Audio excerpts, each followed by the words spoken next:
எங்களுக்கு உண்மையிலே ஒரு டானிக் குத்த மாதிரி ஆச்சு பிஜிஎம்எல் தொழிலாளிகளுக்கு. அந்த குடும்பத்துக்கெல்லாம் இன்னைக்கு சந்தோஷப்படுற நிலைமையில எங்களுக்கு காரணம் யாருன்னா கோர்ட்ல என்ன ஆயிருக்குது, அதனுடைய நிலைமை தொழிலாளிக்கு எவ்வளவு கிடைக்கும் அவர் அறிவிக்கிற வரல அவருக்கு நாங்க வெயிட் பண்ணிருக்கோம். ஒரு சென்னை மாளிகை அந்த அட்வொகேட் வந்தவன தான் இது எவ்வளவு வரும் தொழிலாளிக்கு நல்லதுன்னா எவ்வளவு காசு வருதுன்னு சொல்லுவாரு. அதை கேட்டு நம்ம தொழிலாளி குடும்பம் எல்லாம் சந்தோஷப்படுறோம். நான் ஆகிய விசி கணேசன் பிஜிஎம்எல் தொழிலாளி 25 ஆண்டுகள் நான் பணிபுரிஞ்சேன். அந்த பணிபுரிஞ்ச நேரத்தில் எனக்கு ஆரம்பத்தில் 200 ரூபாய் பேசிக் கொடுத்தாங்க, 100 ரூபாய் டிஏ, 300 ரூபாயில் தான் என்னுடைய முழு சம்பளம். 25 வருடங்கள் பணியாற்றினேன். பணியாற்றுகின்ற காலத்தில் பிஜிஎம்எல் தொழிலாளியாக இருந்து பல்வேறு சேவைகளை செய்தேன். கம்யூனிஸ்ட் இயக்கத்தில் இருந்தேன், அப்புறம் அதிமுக இயக்கத்தில் இருந்தேன். அது பல்வேறு இயக்கத்தில் இருந்து பல்வேறு சேவை செய்தேன். இன்னைக்கு 25 ஆண்டுகள் தொழிற்சங்கத்தில் பணியாற்றினாலும் 2001ஆம் ஆண்டு மார்ச் மாதம் பிஜிஎம்எல் மூடப்பட்டதாக அறிவித்தார்கள் மத்திய சர்க்கார். எங்களுக்கு திடீர்னு ரொம்ப வேதனை ஆயிடுச்சு. திடீர்னு சொன்ன உடனே என்ன பண்ணுறதுன்னு புரியாமல் அப்படி போயிடுச்சு. இன்னைக்கு 23 ஆண்டுகள் ஆயிடுச்சு. எங்களுக்கு செட்டில்மெண்ட் இல்லாத நாங்கள் தொழிலாளிகள் 3100 தொழிலாளிகள் கடைசி காலத்தில் இருந்தாங்க. அந்த 3100 தொழிலாளிகள் ரொம்ப கஷ்டப்பட்டோம். இன்னைக்கு வரலும் அதில் ஏறக்குறைய 1000 தொழிலாளிகள் இறக்கப்பட்டார்கள். மீதி தொழிலாளிகள் ரொம்ப கஷ்டப்பட்டு இருந்தாங்க. அந்த நிலைமையில 18 யூனியன் இருந்துச்சு பிஜிஎம்எல்ல.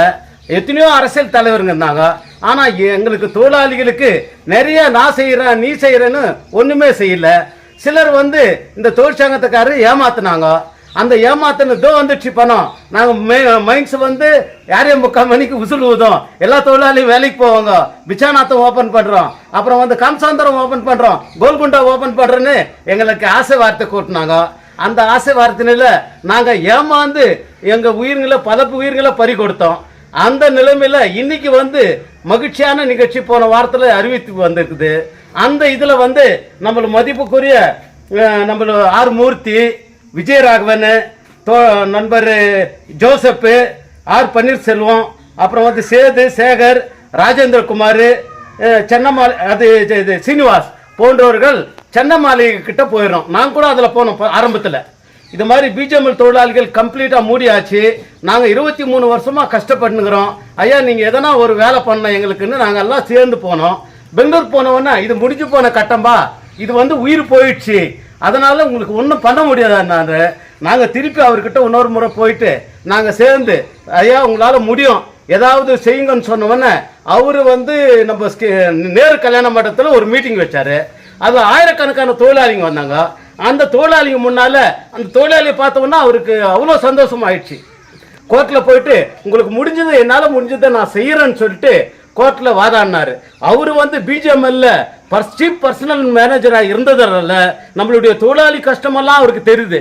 எங்க தொழிலாளிக்கு எதனா பண்ணே தீர்றன்னு சொல்லிட்டு விடாமுயற்சியா அவர் வயசை கூட பயன்படுத்தாத எங்க தொழிலாளிகளுக்காக பெரும் முயற்சி எடுத்து 1 ரூபாய் கூட ஆசைப்படாத எங்களுக்கு மகிழ்ச்சியான செய்தி அறிவித்திருக்காரு. எங்களுக்கு உண்மையிலே ஒரு டானிக் குத்த மாதிரி ஆச்சு பிஜிஎம்எல் தொழிலாளிகளுக்கு. அந்த குடும்பத்துக்கெல்லாம் இன்னைக்கு சந்தோஷப்படுற நிலைமையில எங்களுக்கு காரணம் யாருன்னா அந்த சென்னை மாளிகை என்ற ஒரு அட்வொகேட் தான் தவிர வேற யாரும் கிடையாது. நாங்க தொழிலாளிகளும் ஒன்னா சேர்ந்து அவரு மனப்பூர்வமா வாழ்த்துறோம். மேற்கொண்டு வருகிற தீர்ப்பு அவர் என்ன சொல்றாரோ தொழிலாளி மத்தியில கோர்ட்ல என்ன இருக்குது, அதனுடைய நிலைமை தொழிலாளிக்கு எவ்வளவு கிடைக்கும் அவர் அறிவிக்கிற வரல அவருக்கு நாங்க வெயிட் பண்ணிருக்கோம். தொழிலாளி எல்லாம் ஒன்னா இன்னைக்கு தெம்பா இருக்காங்க. அந்த நிலைமையில இருக்கிற நம்மளுக்கு அவர் சென்னை மாளிகை அந்த அட்வொகேட் வந்தவன தான் இது எவ்வளவு வரும் தொழிலாளிக்கு நல்லதுன்னா எவ்வளவு காசு வருதுன்னு சொல்லுவாரு. அதை கேட்டு நம்ம தொழிலாளி குடும்பம் எல்லாம் சந்தோஷப்படுறோம். ஒரு நாளத்துல 2006ஆம் ஆண்டு நாங்க நம்ம அப்போ பக்தவச்சலம் எம்எல்ஏ வந்தாரு. அந்த டைம்ல நாங்க சென்னைக்கு போனோம். என்னுடைய தலைமையில சுமார் 300 பேர் அதிமுக சேர்றதுக்கு போனோம். அப்போ தொழிலாளி பிரச்சனை நம்ம ஜெயலலிதா அம்மா கிட்ட சொன்னோம், சீஃப் மினிஸ்டர். அப்போ அந்த அம்மா உடனே கேட்டு 3500 பிஜிஎம்எல் தொழிலாளிகளுக்கு 30 kg அரிசி வாங்கினாங்க. அத்தை கூட நாங்க என்னைக்கும் மறக்க மாட்டோம்.